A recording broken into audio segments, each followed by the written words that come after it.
गोरेगावकरांनो नमस्कार। मी Amit Joshi I love Goregaon बंदाय बिंदासाच्या माध्यमातून आज तुमच्या समोर आलो आहे। निवडणुकीची रणधुमाळी शेवटच्या टप्प्यामध्ये आलेली आहे। लोकसभेचा इतिहास पाहिला तर जिथे महायुती आघाडीवर होती आज परिस्थिती काहीशी थोडी बदललेली आहे आणि असं आहे की कोण गारद होणार आणि कोण नाराज होणार हा प्रश्न इथे तर निर्माण झालाय। कारण महाविकास आघाडीने त्याच वेगाने आणि त्याच हिमतीने रस्त्यावर उतरून त्यांच्या पदाधिकाऱ्यांनी त्यांच्या कार्यकर्त्यांनी स्वतःला एका स्पर्धेत आणून ठेवलेला आहे। महाविकास आघाडीचे ठाकरे गटाचे गोरेगावचे उमेदवार आहेत जे तुम्हाला सर्वांना माहिती आहे, परिचित आहेत, अभ्यासू असं नेतृत्व आहे, ते आहेत समीर देसाई। समीर देसाई आज आपल्यासोबत आहे। समीर, तुमचं स्वागत आहे। नमस्कार समीर। प्रश्न आपण जे घेणार ते डायरेक्ट जनतेच्या मनातले घेणार, कारण आम्ही असं केलं की एक 7 ते 8 हजार लोकांशी आम्ही बोललो गेल्या 10 दिवसांमध्ये, त्यांचे प्रश्न काढले आणि त्या प्रश्नाच्या आधारावर मी आज तुझी मुलाखत घेणार आहे। लोकांना सर्वात मोठा प्रश्न हा आहे की उद्या जर आम्ही समीर देसाईंवर विश्वास ठेवला तर समीर देसाई आमच्या विश्वासाला पूर्णपणे पात्र ठरतील का? अमितजी, मी गोरेगावमध्ये गेले 22 वर्ष 100% प्रामाणिकपणे काम केलेलं आहे। ही वस्तुस्थिती आहे, मी काही पक्ष बदललेत पण मी गोरेगाव करता निष्ठा कधीच बदललेली नाही आणि ती कधी बदलणार सुद्धा नाही।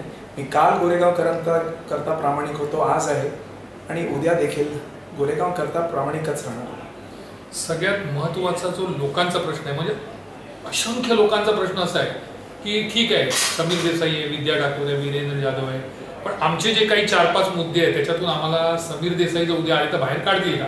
त्यातील सर्वात मोठा मोतीलाल नगर असू दे, गोरेगाव पूर्वेकडील कोयना वसाहत असू दे किंवा सिद्धार्थ नगर असू दे, अण्णाभाऊ साठे मार्ग असू दे, इकडे गर्दुल्यांचा त्रास फार मोठा आहे। अमितजी, मी माझ्या मॅनिफेस्टोमध्ये एक बोल्ड स्टेटमेंट दिलेलं आहे, 0 tolerance towards drugs in Goregaon.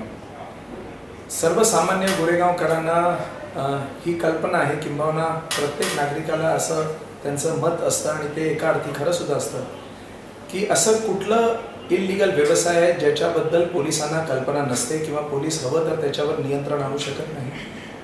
आणि म्हणून पोलिसांवर निवडून आलेल्या प्रतिनिधींचा अंकुश असणं गरजेचं आहे। शासकीय इच्छाशक्ती आणि राजकीय इच्छाशक्ती हे दोन्ही जर एक हात धरून जर चालले तर कुठल्याही विभागाचा विकास होतो, कुठल्याही अडचणीवर मात करता येतं। परंतु ज्या वेळेला शासकीय इच्छाशक्तीचा अभाव असतो त्यावेळेला राजकीय इच्छाशक्तीने त्याच्यावर अधिक प्रबल होऊन त्या शासकीय इच्छाशक्तीला मार्गावर आणून लोकांच्या हितामध्ये ते निर्णय घेणं गरजेचं असतं। आणि मी आपल्याला सांगतो, कारण गेले अनेक वर्ष काम करत असताना अनेक असे प्रसंग माझ्यासमोर येतात जेव्हा पालक मला येऊन सांगतात की आमचा स्वतःचा मुलगा आमच्यावर हात उकरतो, घरात चोरी करतो, आणि हे सगळं पाहून, हे सगळं ऐकून मन विचलित होतं। आणि मग ज्या वेळेला आपल्याकडे ताकद येईल त्याचा ताकदीचा उपयोग 100% गोरेगावकरांकरता आणि असल्या महत्त्वाच्या विषयांकरता माझी येणारी पिढी सुरक्षित राहील याच्याकरता या ताकदीचा वापर करू। आणि गोरेगावमध्ये आमचा मानस आहे की 0 टॉलरन्स टुवर्ड्स ड्रग्स। आणि सगळ्यात महत्त्वाचा प्रश्न, आज सकाळपासून एक सोशल मीडियावर पोस्ट व्हायरल होती गोरेगाव की समीर देसाई यांना जर तुम्ही आमदार केलं तर त्यांना जो आमदार निधी मिळतो त्यातून गरीब विद्यार्थ्यांना काही असं काय?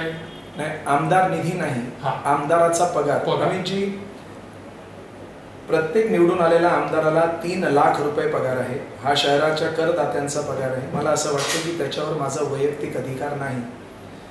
मी माझ्या मॅनिफेस्टोमध्ये लिहिले आणि त्या माध्यमातून गोरेगावच्या प्रत्येक घरापर्यंत, प्रत्येक गोरेगावकरांपर्यंत हा संदेश पोहोचवला आहे की उद्या आपल्या सगळ्यांच्या सहकार्याने, मताने आणि परमेश्वरच्या कृपेने जर उद्या आमदार झालो तर हे जो काही पगार आमदाराचा असतो 3 लाख रुपयाचा, त्याच्यातले 3 पैसे सुद्धा समीर देसाई स्वतःकरता वापरणार नाही। हे संपूर्ण 100% ह्या अमाऊंट हे गोरेगावातल्या गोरगरीब जनतेच्या मुलांच्या एज्युकेशन फीससाठी समीर देसाई ह्याचा पूर्णपणे वापर करणार। म्हणजे समीर, सगळ्यात महत्त्वाची गोष्ट म्हणजे गोरेगावच्या विकासामध्ये प्रत्येक आमदाराचा काही ना काही सहभाग आहे, खासदाराचा आहे, नगरसेवकांचा आहे। आता मला प्रश्न हा आहे की उद्या जर लोकांनी तुला संधी दिली तर तुझ्यासमोर असे काही प्रकल्प आहेत का की मी गोरेगावात हे प्रकल्प प्रामुख्याने प्रायोरिटीने करणार? सर्वात प्रथम गोरेगावची मूळ गरज ही पाणी आहे. गोरेगाव ज्या पद्धतीने डेव्हलप होत चाललेलं आहे त्या पद्धतीने पाण्याचं नियोजन हे झालेलं नाही. गोरेगावची आज गरज 80 दशलक्ष लिटर प्रतिदिन आहे. हे आज नाही आहे, गेले 7 वर्षापासून आहे, परंतु गोरेगावकरांना मिळते 60 दशलक्ष लिटर पाणी. ही जी तफावत आहे ही तफावत मोडून काढण्याचं आणि त्याच्यामध्ये सांगड घालण्याचं हा माझा पहिला अग्रक्रम राहणार आहे. गोरेगावमध्ये भांगूरनगरसारखी एक मोठी वसाहत आहे जिकडे राहणारे सगळीच लोक या शहराचे करदाते आहेत आणि सुद्धा करदाते असून सुद्धा कराच्या माध्यमातून जे सरकार डेव्हलपमेंटसाठी पैसा व यूज करतं त्याच्यात सर्वात लीस्ट बेनिफिशरी हे ते रहिवाशी आहेत. त्यांची गेले अनेक वर्षापासून ही मागणी आहे की तिकडे एकही पब्लिक गार्डन नाही आहे. मी माझी प्राथमिकता ठेवलेली आहे की निवडून आलेल्या एका वर्षामध्ये तिकडे असलेले 3 रिझर्वेशन्स 1.4, 1.5 आणि 2.4 ह्या 3 रिझर्वेशन्सपैकी निदान एक रिझर्वेशन तरी महानगरपालिकेला भाग पाडीन एक्वायर करायला आणि भांगूरनगरच्या लोकांसाठी ते मैदान किंवा ते पार्क हे ओपन करीन एका वर्षाच्या.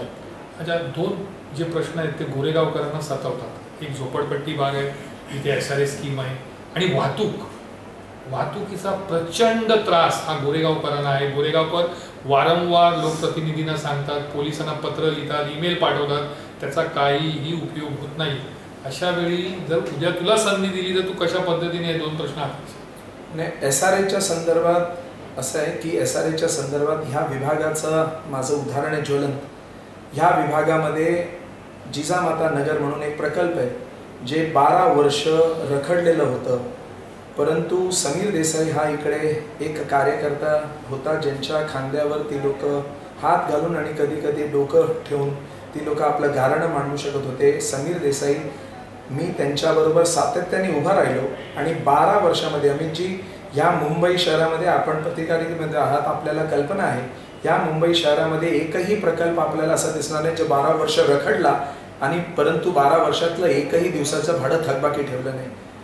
ह्या प्रकल्पाचं गेले 12 वर्षापासनं त्या लोकांना जेव्हा ते काम रखडलेलं होतं त्यांचं एका महिन्याचं सुद्धा भाडं थकबाकी राहणार नाही ह्याची शाश्वती समीरने घेतली आणि तेवढ्यापर्यंतच थांबलो नाही तर त्यांचा हा प्रकल्प पुन्हा कसा सुरू होईल त्याच्या मागे पूर्णपणे ताकदीने मागे लागलो, त्याचा पाठपुरावा केला आणि आज सुदैवाने आमच्या सगळ्यांच्या तो प्रकल्प आता प्रगती मार्गावर आहे आणि वेगाने तिकडे लोकांच्या घरांचं पुनर्विकासाचं काम चालू आहे. त्याच माध्यमातून मी सांगितल्यासारखं जेवढे गोरेगावमध्ये रखडलेले प्रकल्प आहेत ह्याला प्रायोरिटी देऊन सरकारी दरबारी जर अडले असतील तर तिकडे सरकारी दरबारीमध्ये तिकडे आपली वाचा फोडून आणि जर समजा काही विकासकाचा जर प्रॉब्लेम आहे तर त्या विकासकाला काढून दुसरा विकासक नेमण्यासाठी सरकारला सुद्धा भाग पाडेल आणि परंतु त्या लोकांना जे आज घराच्या बाहेर आहेत किंवा जे काम रखडलेले आहेत त्यांना त्यांचं न्याय हक्काचं घर मिळवण्याकरता समीर देसाई 100% प्रामाणिकपणे काम करेल. अच्छा, गेल्या 20 दिवसापासून तू प्रचारात बाहेर पडलाय, काय वाटतं लोकांच्या काय प्रतिक्रिया किंवा कसं वाटतं लोकांना सामोरं जातोस तेव्हा? अमितजी, मला असं म्हणायचं आहे की आपण केलेले कर्म हे आपल्याकडे परत येत असतात. मी गेले 22 वर्ष या गोरेगावमध्ये काम करत असताना माझ्या समोरचा आलेला व्यक्ती हा कुठल्या जातीचा आहे, कुठल्या पातीचा आहे, कुठल्या धर्माचा आहे, कुठल्या विभागाचा आहे हे न बघता त्याच्याकरता काम केलं, त्याच्याबरोबर उभा राहिलो, यथाशक्ती त्याचा साथ दिला आणि त्याचा प्रतिसाद मला खूप मोठ्या प्रमाणात मिळतोय. समाजातला प्रत्येक घटक हे आज माझ्याकडे एक आपुलकीच्या नजरेने पाहत आहेत आणि मला पूर्ण खात्री आहे म्हणजे जर आज जर निवडणुका आहेत तर समीर देसाई हा 100% उत्तीर्ण होणार आहे ह्याचा मला विश्वास आहे आणि तो विश्वास गोरेगावकरांच्या डोळ्यात, गोरेगावकरांच्या भावनेमध्ये आणि त्यांच्या व्यवहारामध्ये मला दिसत आहे आणि त्याच्याकरता मी गोरेगावकरांचं निवडून आल्यानंतर तर मानणारच पण आजही त्यांचा आभार मानतो कारण तुम्ही दाखवलेलं प्रेम ही माझी ताकद आणि ही माझी ऊर्जा अधिक वाढवते.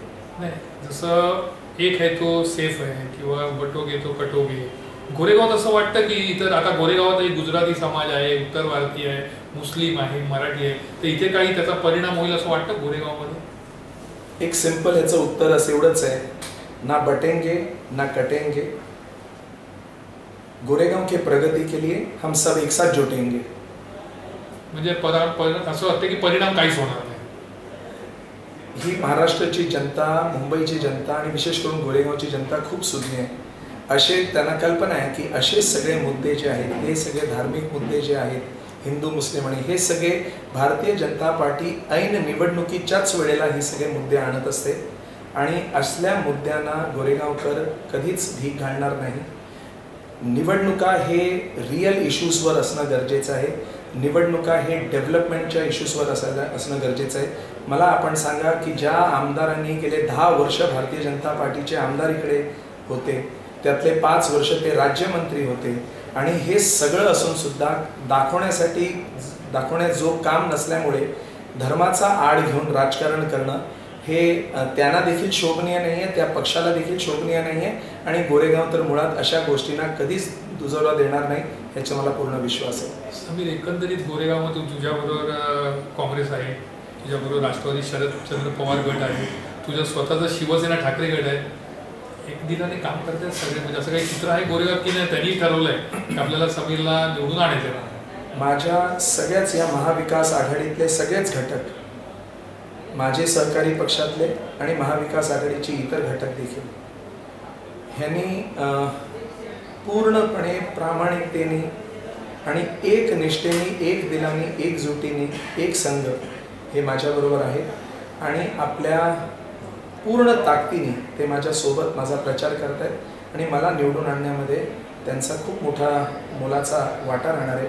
आणि त्याचबरोबर तेच नाही तर ह्या गोरेगावमधले असंख्य असे सार्वजनिक मंडळ आहेत, असे संस्था आहेत, असे समाज आहेत, ज्या समाजासाठी मी गेले अनेक वर्ष त्यांच्या संपर्कात राहिलो, त्यांच्या सुखदुःखात त्यांच्याबरोबर होतो. या सगळ्यांचं पाठबळ जी मला मिळते आणि म्हणून मी सांगितलं की जर आज निवडणुका झाल्या तर ह्याचा निकाल समीर देसाईला माहिती आहे की समीर देसाई सर्वात अधिक गुण, सर्वात अधिक मतं घेऊन उत्तीर्ण होणार आहे. सगळ्यात एक गोष्ट गोरेगावकरांना आवडली ती म्हणजे असं होतं की इलेक्शनच्या वाटेलं की कुठेतरी शिवसेना ठाकरे गटामध्ये नाराजी असेल काय असेल, पण आज तुम्ही बघा राजू बद्दे असेल, दीपक सुर्वे असतील, दिलीप शिंदे असतील किंवा सगळ्या महिला शाखा प्रमुख आहे, सगळे एक दिलाने काम करत आहे.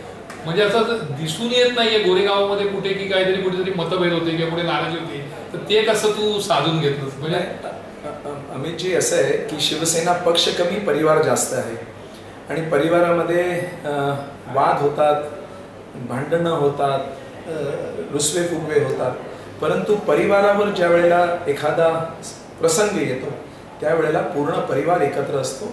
आज निवडणुका ही केवळ समीर देसाईची नाही आहे तर माझ्या प्रत्येक सहकारीची ही निवडणूक आहे, पक्षाची निवडणूक आहे आणि म्हणून शिवसेना परिवार गोरेगावातला सुभाष देसाई साहेबांच्या नेतृत्वाखाली, आमच्या कुटुंब प्रमुखांच्या नेतृत्वाखाली एक दिलाने, एक संघ होऊन ह्या विजयाकरता आमची घौडदौड चालू आहे, आमची मेहनत चालू आहे आणि आम्हाला 100% खात्री महाविकास आघाडीच्या इतर घटकांच्या सहयोगाने, गोरेगावकरांच्या आशीर्वादाने आम्ही ही बाजी मारू. पुन्हा एकदा गोरेगावमध्ये भगवा फडकल्याशिवाय राहणार नाही असा हा आमचा निर्धार आहे आणि एका अर्थी गोरेगावकरांनी त्यांना दुजोरा सुद्धा दिलेला आहे. शेवटचा प्रश्न, उद्या गोरेगावकरांनी संधी दिली, एक फ्रेश चेहरा आमदारकीचा, जर तुला संधी दिली तर त्या संधीचं सोनं करशील?